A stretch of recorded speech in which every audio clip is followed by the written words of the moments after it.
أعوذ بالله من الشيطان الرجيم. قل هذه سبيلي أدعو إلى الله على بصيرة أنا ومن اتبعني وسبحان الله وما أنا من المشركين.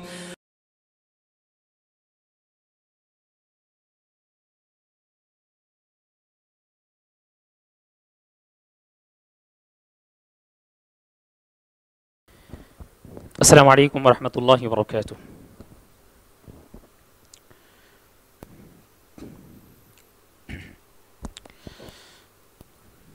أعوذ بالله من الشيطان الرجيم. بسم الله الرحمن الرحيم. إن الذين قالوا ربنا الله ثم استقاموا تتنزل عليهم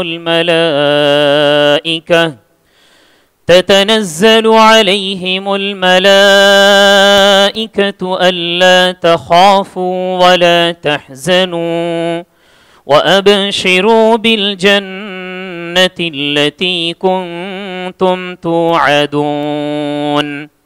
نحن أولياؤكم في الحياة الدنيا وفي الآخرة ولكم فيها ما تشتهي أنفسكم ولكم فيها ما تدعون نزلا من غفور رحيم. ومن أحسن قولا ممن دعا إلى الله وعمل صالحا وقال إنني من المسلمين. ولا تستوي الحسنة ولا السيئة ادفع بالتي هي أحسن فإذا الذي بينك وبينه عداوة كأنه ولي حميم. وما يلقاها إلا الذين صبروا وما يلقاها إلا ذو حظ عظيم.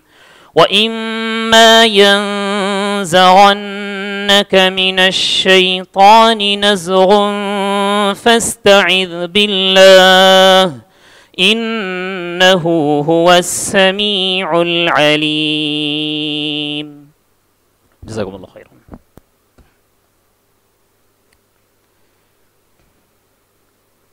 بسم الله الرحمن الرحيم.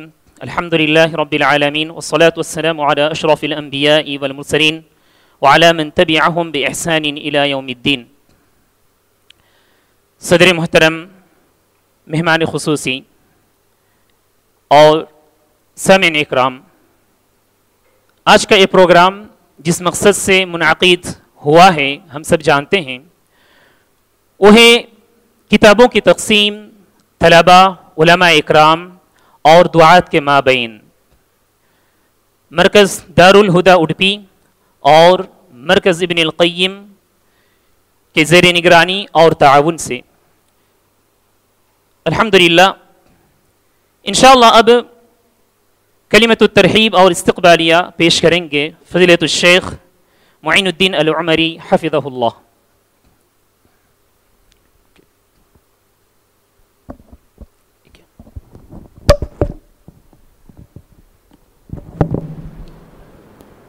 السلام علیکم ورحمۃ اللہ وبرکاتہ۔ بسم اللہ والحمد للہ والصلاة والسلام علی رسول اللہ وبعد۔ میں سمجھ رہا تھا کہ شیخ صدام ہی یہ بھی پیش کر دیں گے، اچانک مجھے بلا دیا گیا ہے، تو بہرحال ہمارے لیے بہت ہی خوشی کا موقع ہے کہ ہمارے درمیان دو شخصیتیں موجود ہیں یہاں، اور ایک بہت ہی بابرکت مقصد کے لیے ہم سب یہاں حاضر ہوئے ہیں۔ شیخ عبدالسلام ہمارے بزرگ ہیں اور آپ سب جانتے ہیں ان کو. شیخ پرویز ماشاء اللہ جب ہمارے آخری ایام تھے عمر آباد میں، اس وقت جو مجھے یاد ہے جو چہرہ، چھوٹے سے معصوم لیکن بہت ذہین ماشاء اللہ. تو ہماری تقریباً چونکہ ہمارے کلاس میٹ جاوید صاحب تھے جن کا آپ کے والد صاحب کے ساتھ اور پھر تقریباً اسی جگہ سے تعلق تھا جہاں سے شیخ پرویز کا یہ ساگر کے ہیں، تو وہ شیموگا کے تھے. تو الحمدللہ اس کے بعد شاید پہلی بار ملاقات ہو رہی ہے، لیکن الحمدللہ ہمیشہ سے وہ یادیں تھیں اور اس وقت سے ہی لگتا تھا کہ انشاءاللہ ایک دن اللہ تعالیٰ کے فضل سے یہ بہت آگے جائیں گے. اور اللہ تعالیٰ نے الحمدللہ دکتورہ تک علم حاصل کرنے کا اللہ تعالیٰ نے انہیں موقع دیا، اور ابھی طالب علم کے زمانے ہی میں الحمدللہ کافی خدمات، کافی متحرک مدینے میں بھی، اور پھر ابھی قریب میں ہی انڈیا پہنچے ہیں.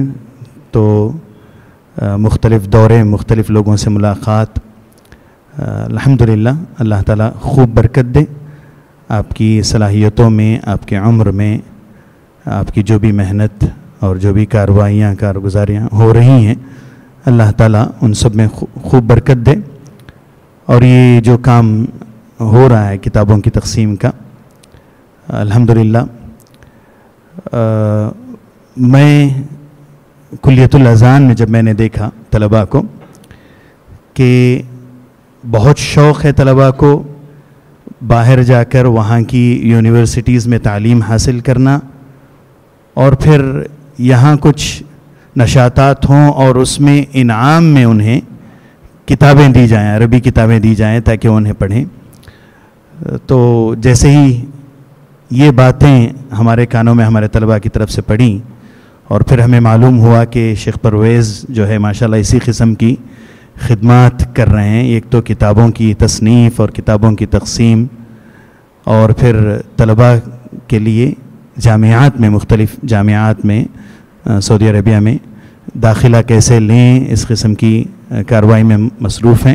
تو جیسے یہ بات معلوم ہوئی تو الحمدللہ ہمارا ان سے ربط شروع ہو گیا، اسی مقصد سے کہ ہم ہمارے طلباء کی مدد کریں اس معاملے میں. اور الحمدللہ کئی طلباء کو داخلے بھی الحمدللہ ملے ہیں. اس میں سے ہمارے ایک طالب علم یہاں زید حنان پیس اکیڈمی کے موجود ہیں، الحمدللہ ان کو بھی قبول ملا ہے.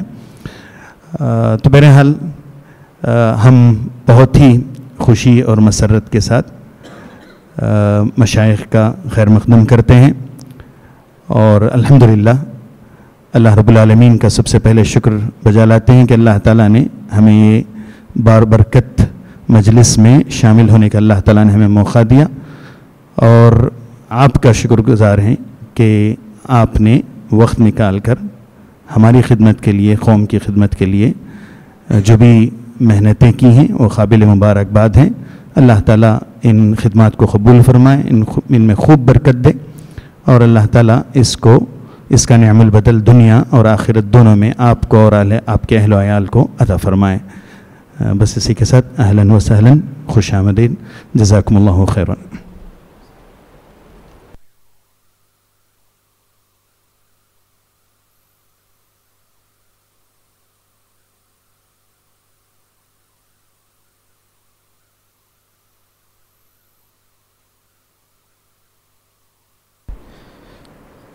اب میں انشاءاللہ فضیلت الشیخ ابو عمر پرویز العمری المدنی حفظہ اللہ سے گزارش کرتا ہوں کہ وہ اپنا خطاب رکھیں.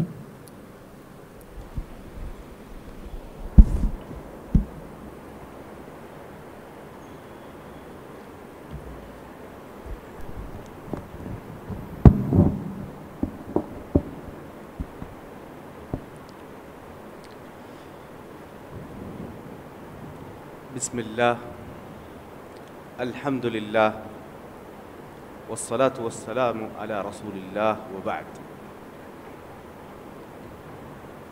فأعوذ بالله من الشيطان الرجيم. بسم الله الرحمن الرحيم.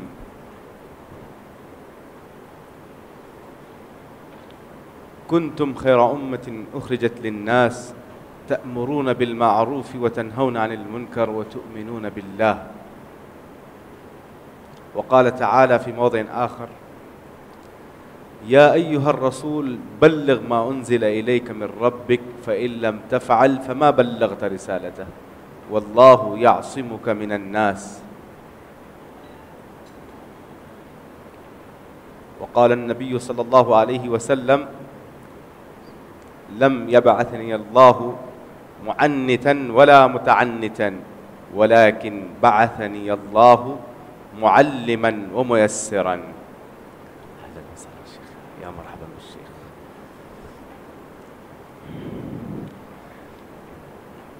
معزز اسٹیج پر موجود میرے اساتذہ اور مشائخ اور حاضرین، یہ لمحات میرے لیے بڑی مسرت و انبساط کے ہیں کہ چنئی کی سرزمین میں اور IRGC کے اس ادارے میں اللہ نے آنے کا موقع فراہم کیا، اور آئیں بھی تو کسی ایسے کام کے لیے آئیں جن کے لیے آسمان میں فرشتے دعائیں کرتے ہیں، سمندر میں مچھلیاں دعائیں کرتی ہیں، اور بلوں میں چونٹیاں دعائیں کرتی ہیں. اللہ تعالی ہم کو اور آپ کو ہمیشہ طالب علم بنا کر رکھے. یہ بہت بڑی سعادت ہے. اس میں جو سکون ہے یہ کہیں میسر نہیں ہے. علم اور دولت ان کا کوئی مقارنہ ہی نہیں ہے. دولت اسے تجوریوں میں محفوظ کرنا پڑتا ہے اس کی حفاظت کے لیے، علم کو اس کی حاجت نہیں ہے. دولت بادشاہوں کی میراث ہے، علم انبیاء کی میراث ہے.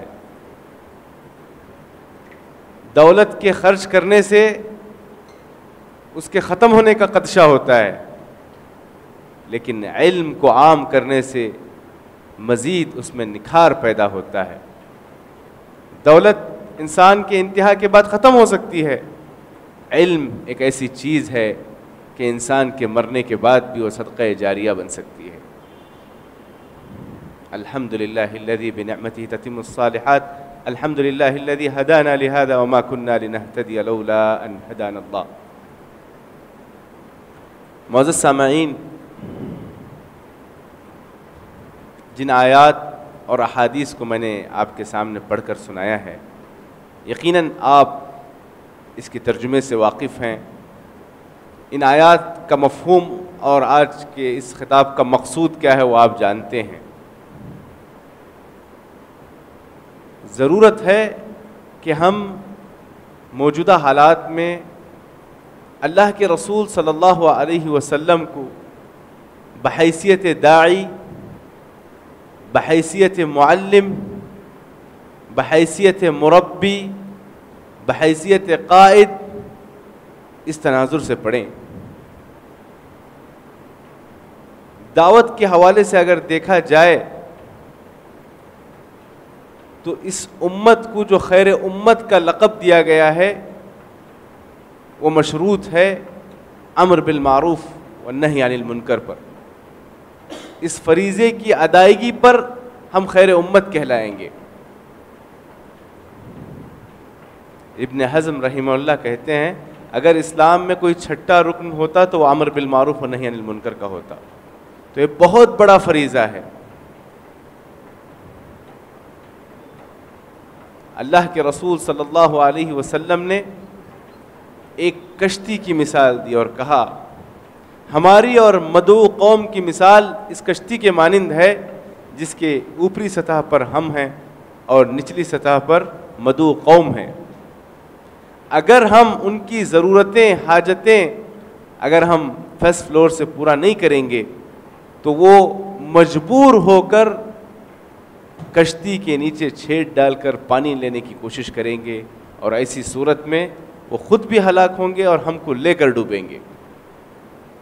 اسی دعوت کے حوالے سے اللہ کے رسول صلی اللہ علیہ وسلم کی تڑپ، اللہ کے رسول صلی اللہ علیہ وسلم کی جستجو اس مثال سے پتہ چلتی ہے کہ اللہ کے رسول صلی اللہ علیہ وسلم فرماتے ہیں میری اور قوم کی مثال ایسے ہے جیسے کسی شخص نے آگ جلائی، اس آگ کو روشنی سمجھ کر پروانے اور پتنگے اس پر ٹوٹ پڑتے ہیں روشنی سمجھ کر، حالانکہ وہ آگ ہے جو اسے جلا دیتی ہے۔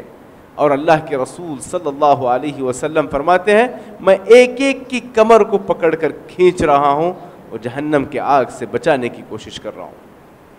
اسی احساس کو آپ اس واقعے میں اپنے تصور میں لائیں کہ آپ کا ایک پڑوسی یہودی کا بیٹا بیمار ہو جاتا ہے تو آپ صلی اللہ علیہ وسلم اس کی عیادت میں پہنچ جاتے ہیں۔ عیادت کے بعد اسے توحید کی دعوت دیتے ہیں، کافی متاثر ہو جاتا ہے وہ بچہ، پھر وہ اپنے باپ کی طرف دیکھتا ہے، یہودی اپنے یہودی مذہب پہ ہوتے ہوئے اس بچے کو کہتا ہے ابا القاسم، اللہ کے رسول صلی اللہ علیہ وسلم جو کہہ رہے ہیں اسے مان لو۔ جب وہ شہادتین کا اقرار کرتا ہے اور کچھ ہی لمحات میں اس بچے کی وفات ہوتی ہے تو آپ صلی اللہ علیہ وسلم کس قدر خوش ہوتے ہیں، الحمدللہ الذی انقذہ اللہ بی من النار، اللہ کی تعریف کہ اللہ نے میرے ذریعے اسے جہنم کی آگ سے نجات دی۔ انسانیت کے نام دین اسلام ایک امن کا پیغام ہے، انسانوں کو دائمی جہنم کے عذاب سے بچانا، اس کے لیے فکر مند ہونا، یہ آپ صلی اللہ علیہ وسلم کا وصف خاص تھا۔ فَلَعَلَّكَ بَاخِعٌ نَفْسَكَ عَلَىٰ آثَارِهِمْ إِن لَّمْ يُؤْمِنُوا بِهَذَا الْحَدِيثِ أَسَفًا، کہ آپ پریشان ہو جاتے، ان کے پیچھے اپنے آپ کو ہلاک کر دیتے کہ اس پر افسوس کرتے ہوئے کہ وہ لوگ دین اسلام میں داخل نہیں ہو رہے۔ طائف کے سفر کو یاد کریں، مکہ سے مایوس ہو کر طائف پہنچتے ہیں، طائف میں کس قدر آپ کا استقبال ہوتا ہے اور پتھروں کی بوچھار ہوتی ہے، اور حال یہ کہ جسم کے اوپر سے لے کر نیچے تک آپ کو لہو لہان کیا جاتا ہے اور آپ کے جوتوں میں خون جمع ہو جاتا ہے اور جوتوں سے پیر نکالنا مشکل ہو جاتا ہے۔ ایسے مشکل وقت میں بھی اپنی قوم کے لیے بد دعا نہیں کی، بلکہ کہا مجھے اللہ کی ذات سے امید ہے کہ اللہ تعالیٰ ان کی نسلوں سے ایسے لوگوں کو پیدا کرے گا جو موحد ہوں گے۔ اور اسی کے نتیجے میں ہم دیکھتے ہیں ماشاء اللہ محمد بن قاسم الثقفی اسی طائف کے خطے سے نکلتے ہیں اور ہندوستان میں اسلام کے پرچم کو لہراتے ہیں اور ہندوستان کی سرزمین میں نعرہ توحید بلند کرتے ہیں۔ اللہ کے رسول صلی اللہ علیہ وسلم کی دعوت کی تڑپ دیکھو، مکہ والوں نے، سرداران قریش نے، مشرکین مکہ نے 14 الگ الگ اسالیب اختیار کیے جو اللہ کے رسول صلی اللہ علیہ وسلم کی دعوت کو روکنے کے حربے تھے۔ 14 اسالیب ہیں، یہ وقت تفصیل کا نہیں ہے۔ کبھی ترغیب سے، کبھی ترہیب سے، کبھی سمجھوتا کرنے کے حوالے سے، کبھی قتل کی سازش سے، کبھی ساحر، کاہن، مجنون، اساطیر الاولین، کیا کچھ نہیں کہا اس دعوت کو روکنے کے لیے۔ کبھی ابو طالب کے پاس جا کر شکایتیں کی، کبھی آپ کا محاصرہ کر کے قتل کی سازش کی۔ ایک وقت تو ایسا آیا کہ اہل مکہ نے اتفاق کر کے آپ کے قتل کے لیے آپ کی دہلیز تک پہنچ گئے۔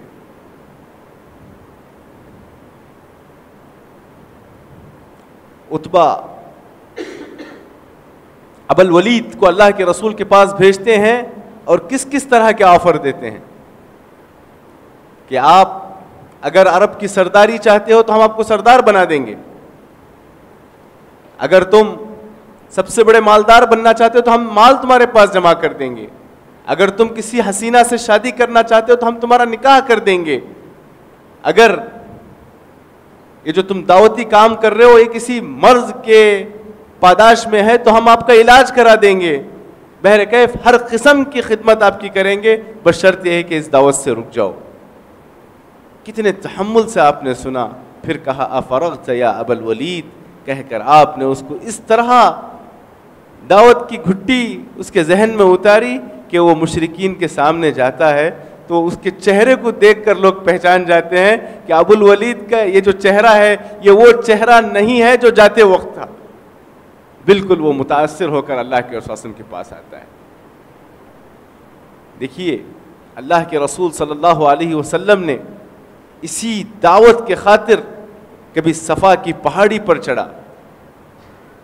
جب آپ کو شعب ابی طالب میں قید کیا گیا تو موسم حج کے موسم اور دیگر مواسم میں آپ عرب میں آنے والے, مکہ میں آنے والے زائرین کے پاس پہنچ کے آپ توحید کی دعوت دیتے. آپ مدینے کی سرزمین میں بیٹھ کر روم کے ہرقل اور فارس کے کسرا بادشاہ اور حبشہ کے نجاشی بادشاہ اور مصر کے مقوقس بادشاہ تک آپ اپنے سفرا امبیسڈرز کو بھیجتے ہیں, خط و کتابت کرتے ہیں اور دین اسلام کی اور توحید کی دعوت دیتے ہیں. بہرکیف اس دعوت کو پہنچانے میں اللہ کے رسول صلی اللہ علیہ وسلم کے سامنے ہمیشہ ایک مسئولیت رہی, کیونکہ اللہ نے کہا تھا یا ایھا الرسول بلغ ما انزل الیک من ربک, اے اللہ کے رسول تمہاری ذمہ داری ہے کہ جو تم پر نازل ہوا ہے اس کو لوگوں تک پہنچاؤ. اگر اس رسالت کے کام کو تم نے پورا نہیں کیا فَإِن لَمْ تَفْعَلْ فَمَا بَلَّغْتَ رِسَالَتَهُ, اگر یہ رسالت کا کام تم نے پورا نہیں کیا تو تم نے اپنا مشن پورا نہیں کیا. اور لوگوں کے فتنوں کی پرواہ مت کرو. وَاللَّهُ يَعْصِمُكَ مِنَ النَّاسِ, لوگوں سے بچانا اس کا محافظ آپ کا رب العالمین ہے. معزز سامعین, بحیثیت داعی آپ نے دیکھا, بحیثیت معلم آپ صلی اللہ علیہ وسلم کا جائزہ لیں. کس قدر شفیق, کس قدر مہربان. ایک شخص مسجد نبوی میں آ کر پیشاب کر دیتا ہے, مسجد کے تقدس کو پامال کر دیتا ہے. ایسے موقع پر صحابہ اس پر ٹوٹ پڑتے ہیں, لیکن اللہ کے رسول صلی اللہ علیہ وسلم صحابہ سے کہتے ہیں رک جاؤ, اسے پیشاب سے فارغ ہونے دو. جب وہ فارغ ہو جاتا ہے تو پھر اس کے بعد اللہ کے رسول صلی اللہ علیہ وسلم انہی صحابہ کو حکم دیتے ہیں کہ اگر نجاست کم مقدار میں ہو تو کثرت سے پانی اگر اونڈیل دیں گے تو پاک ہوگا, تو صحابہ ہی کو حکم دیتے ہیں کہ اسے صاف کرو. اتنا پیارا معلم تاریخ نے نہ پہلے نہ بعد میں کبھی نہیں دیکھا. نماز کی حالت میں ایک صحابی کسی کی چھینک کی آواز سن کر یرحمک اللہ کہتے ہیں تو پورے صحابہ نماز کی حالت میں اس پر ٹوٹ پڑتے ہیں. جس انداز میں اللہ کے رسول صلی اللہ علیہ وسلم نے انہیں سمجھایا, انہیں اسلام کی تعلیم دی, تو وہ کہنے پہ مجبور ہو گیا اے اللہ مجھے اور محمد کو معاف کرنا, ہمارے علاوہ کسی کو معاف نہیں کرنا. اس قدر آپ سے متاثر ہوئے. نہ آپ نے ڈانٹا, نہ غصہ کیا, نہ گالی دی. کس قدر آپ صلی اللہ علیہ وسلم ایک مہربان معلم تھے. دیکھیے جب تعلیم کی بات آتی ہے تو اکثر ہم یہ جو طرق التدریس ہے اس میں ہمارا جو ذہن ہے مغرب اور ویسٹرن کلچر کی طرف مائل ہو جاتا ہے اور سمجھتے ہیں کہ یہ جو ٹرکس ہیں, یہ طرق التدریس ہیں, یہ سب مغرب کی دین ہے. واللہ اگر ہم اللہ کے رسول صلی اللہ علیہ وسلم کو بحیثیت معلم پڑھیں گے تو اللہ کے رسول صلی اللہ علیہ وسلم نے اتنے تعلیم کے طریقے بتلائے, اتنے اسالیب امت کو دیے ہیں, واللہ ہم کسی کے محتاج نہیں ہیں. بے شمار مثالیں ہیں آپ کے سامنے. اللہ کے رسول صلی اللہ علیہ وسلم جب بات کرتے تو ٹہر ٹہر کر کرتے, جب آپ کوئی اہم بات کو دہراتے تو 3 دفعے اس کو دہراتے. کتنے صحابہ تھے جو آپ کی زبانی سورۃ القاف یا دیگر تعلیمات کو سن کر ہی یاد کر لیا کرتے تھے. وہ ایک مشہور حدیث آپ کے سامنے ہے کہ اللہ کے رسول صلی اللہ علیہ وسلم ریت پر زمین پر ایک مربع کی شکل بناتے ہیں, رسم کرتے ہیں. کہا یہ انسان کی زندگی ہے. پھر اس کے بعد ایک دائرہ کھینچتے ہیں, پھر اس کے بعد کئی خطوط کھینچتے ہیں تو اس کی جو شرح کرتے ہیں آپ صلی اللہ علیہ وسلم, پھر ایک لمبی خط کھینچتے ہیں اور کہتے ہیں یہ صراط مستقیم ہے. پھر اس کے بعد یہ جو چھوٹے چھوٹے خطوط ہیں کہا یہ عوارض ہیں, حوادث ہیں جو انسانی زندگی میں لاحق ہوتے ہیں. پھر ایک دائرہ کھینچتے ہیں اور کہتے ہیں یہ مربع سے جو بڑا ہے یہ انسان کی امیدیں ہیں. انسان کی موت کا وقت پہلے ہوتا ہے اور اس کی امیدیں اس سے بھی زیادہ ہوتی ہیں. یہ جو طریقہ تدریس ہے جو آپ صلی اللہ علیہ وسلم نے امت کو دیا, یہ کیا بہترین انداز تھا کہ اللہ کے رسول صلی اللہ علیہ وسلم نے صحابہ کو اس مثال کے ذریعے فرمایا. آپ کتنے پیارے معلم تھے. آپ راستے سے گزر رہے ہیں, ایک مرا ہوا جانور دیکھتے ہیں تو آپ نے کتنے پیارے انداز میں صحابہ کو خطاب کرتے ہوئے کہا اس جانور کو تم میں کوئی خریدنا پسند کرے گا؟ صحابہ نے کہا یہ تو مردہ ہے, بغیر قیمت کے بھی ہم نہیں لے سکتے. تو آپ صلی اللہ علیہ وسلم نے کہا دنیا کی جو حقیقت ہے اس سے بھی اللہ کے پاس کم ہے. دوسرے موقع پہ فرمایا جناح بعوضہ, ایک مچھر کے پر کے برابر بھی اس دنیا کی حیثیت نہیں. یہ جو ایگزامپلز دینا, مثالیں دے کر سمجھانا, صحابہ کے مستوی اور لیول کے حساب سے سمجھانا, کلم الناس علی قدر عقولہم, جو آپ کا منہج تھا, ایک معلم کی ایک شان تھی. اتدرون من المفلس, اس حدیث کو آپ دیکھیں کس پیارے انداز میں صحابہ اکرام کو آپ نے سمجھایا. صحابہ نے کہا مفلس وہ ہے جس کے پاس دینار و درہم نہیں ہے. پھر اس کے بعد فرمایا حقیقی مفلس وہ ہے جو کل قیامت کے دن نیکیاں لے کر آئے لیکن اس نے کسی کا مال ہڑپا ہوگا, کسی پر ظلم کیا ہوگا, کسی کی چغلی کیا ہوگا, تو اس سے کل یہ جو نیکیاں اس کی ہیں دوسروں پر جو اس نے ظلم کیا ہے اس کے بدلے اس کی نیکیاں دوسروں کو دی جائیں گی. پھر وقت آئے گا کہ اس کے پاس کچھ نیکیاں باقی نہیں ہیں لیکن اس نے جو مظالم کیے ہیں اس کی فہرست لمبی ہے, تو دوسروں کے گناہ اس کے سر پہ ڈالے جائیں گے. حقیقی مفلس یہ ہے کہ نیکیوں کا انبار لائے, بالآخر اس کے پاس کچھ بھی سرمایہ باقی نہ رہے. یہ کتنی بہترین مثال ہے ایک معلم کی جو صحابہ کے سامنے قدوہ کی حیثیت رکھتی تھی. اور خود اللہ کے رسول صلی اللہ علیہ وسلم نے فرمایا لم يبعثني الله معنتا ولا متعنتا ولكن بعثني الله معلما وميسرا. آپ کے سامنے جب بھی 2 آپشن آتے تو اس میں سب سے آسان آپشن کو استعمال کرتے, امت کا خیال کر کے. معزز سامعین, یہ تھا دوسرا پہلو بحیثیت معلم. پھر اس کے بعد بحیثیت مربی دیکھیے آپ صلی اللہ علیہ وسلم نے صحابہ کی کس طرح تربیت کی. ایک شخص آتا ہے زنا کی اجازت مانگتا ہے. اگر آج مجلس میں کوئی آ کر زنا کی اجازت کوئی پوچھ لے تو اس کا کیا حال ہوگا. آپ صلی اللہ علیہ وسلم نے کس قدر اعلیٰ تعامل کیا, اسے قریب کیا, اپنے اور مزید قریب کیا, گھٹنوں سے گھٹنے مل گئے. پھر فرمایا یہ جو بدفعلی تم کرنا چاہ رہے ہو کیا تم اپنی پھوپھی کے ساتھ, ماں کے ساتھ, بہن کے ساتھ یہ کرنا پسند کرو گے؟ کہا اے اللہ کے رسول آپ پر میری جان قربان, ہرگز یہ پسند نہیں کروں گا. تو کہا یقیناً جس کے ساتھ تم بدفعلی کرنا چاہ رہے ہو وہ بھی کسی کی پھوپھی, بہن یا ماں ہوگی. یہ تربیت کا کتنا اعلیٰ اسلوب تھا. دیکھیے اللہ کے رسول صلی اللہ علیہ وسلم نے امت میں ایسے افراد اس تربیت کے ذریعے پیدا کیے. ابو بکر صدیق رضی اللہ تعالی عنہ کیا تربیت کی تھی. افضل البشر بعد الانبیاء, انبیاء کے بعد سب سے افضل ترین انسان اگر کوئی ہے تو ابو بکر صدیق رضی اللہ عنہ. ایسی شخصیت جب فتح مکہ کے بعد جو قبول اسلام کی خبر آئی کہ لوگ اسلام میں جوق در جوق نازل ہو رہے ہیں، سورۃ النصر کا جب نزول ہوا تو پوری مسجد میں ایک خوشی کی لہر ہے، لیکن تنہا ابو بکر صدیق رضی اللہ عنہ ہیں جو آنسو بہا رہے ہیں۔ سب کو تعجب ہوا کہ ان شیخ صاحب کو کیا ہوا ہے کہ یہ خوشی کے لمحات میں رو رہے ہیں۔ وہ سمجھ گئے کہ جب کمال ہو تو پھر وہ وہاں سے انتہا کی علامت ہے، اس میں کہیں نہ کہیں اللہ کے رسول صلی اللہ علیہ وسلم کی مفارقت کا اشارہ ہے۔ وہ رو رہے ہیں، لیکن یہی ابو بکر صدیق رضی اللہ تعالی عنہ وفات رسول کے بعد جس طرح صلابت کے ساتھ، عزیمت کے ساتھ کھڑے ہوئے، یہ اللہ کے رسول صلی اللہ علیہ وسلم کی تربیت خاص تھی۔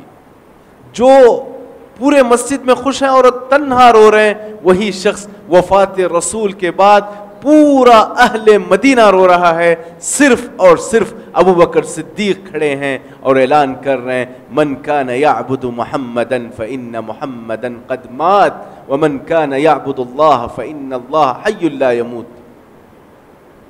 پھر اس کے بعد صحابہ کو سمجھاتے ہیں وما محمد الا رسول قد خلت من قبلہ الرسل افإن مات او قتل انقلبتم على اعقابکم۔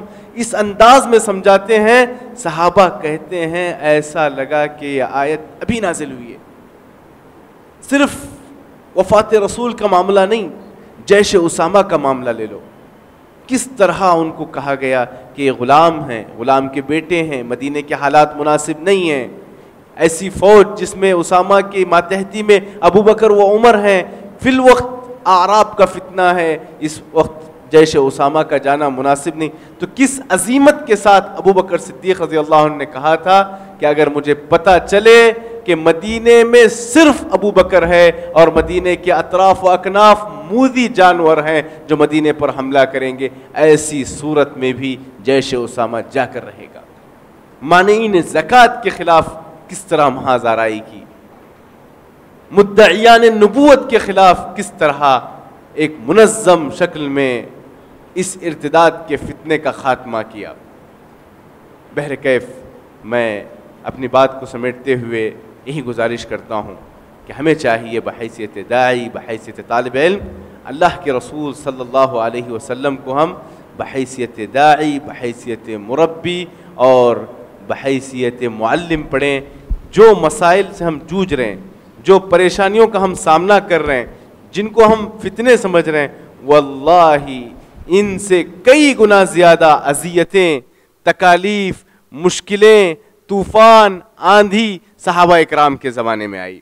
صرف خندق کی مثال لے لیجئے، وَإِزَّاغَتِ الْأَبْصَارُ وَبَلَغَتِ الْقُلُوبُ الْحَنَاجِرَ وَتَظُنُّونَ بِاللَّهِ الظُّنُونَ هُنَالِكَ ابْتُلِيَ الْمُؤْمِنُونَ وَزُلْزِلُوا زِلْزَالًا شَدِيدًا۔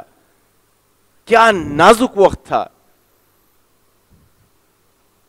آنکھیں چندیا گئی، کلیجے منہ کو آ گئے، مسلمان ہلا کے رکھ دیے گئے، اللہ سے متعلق عجیب و غریب قسم کے خیالات اور وسوسے آنے لگے۔ ایسے نازک موقع پر کس انداز سے، کیا حکمت عملی سے، کن بہترین اسالیب سے آپ نے اس موقع پر ایسی اسٹریٹجی اپنائی کہ سبحان اللہ خسائر، نقصانات کو ارباح میں بدلا اور کہا الآن نغزوہم ولا یغزوننا۔ اور مشرکین کے بارے میں قرآن کہتا ہے لم ینالوا خیرا، کچھ بھی انہیں حاصل نہیں ہوا۔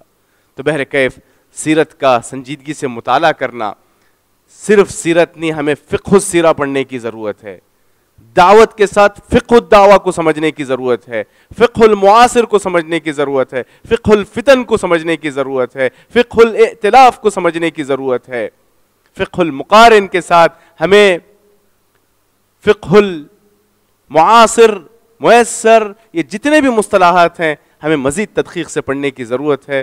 اللہ تعالی ہمیں علم نافع اور عمل صالح سے نوازے۔ میں اسی بات سے اپنی بات ختم کرتا ہوں۔ اس موقع پہ میں تمام ذمہ داران کا فرداً شکر گزار ہوں کہ ان ہنگامی حالات میں اور مختصر سفر میں اس مرتب شکل میں آپ لوگوں نے پروگرام کی ترتیب دی۔ فجزاکم اللہ خیراً و شکراً، والسلام علیکم ورحمۃ اللہ وبرکاتہ۔ جزاک اللہ خیراً۔ دعا ہے اللہ تعالیٰ سے شیخ نے اپنے خطاب میں جن باتوں کی طرف اشارہ کی، اللہ تعالیٰ ہم تمام کو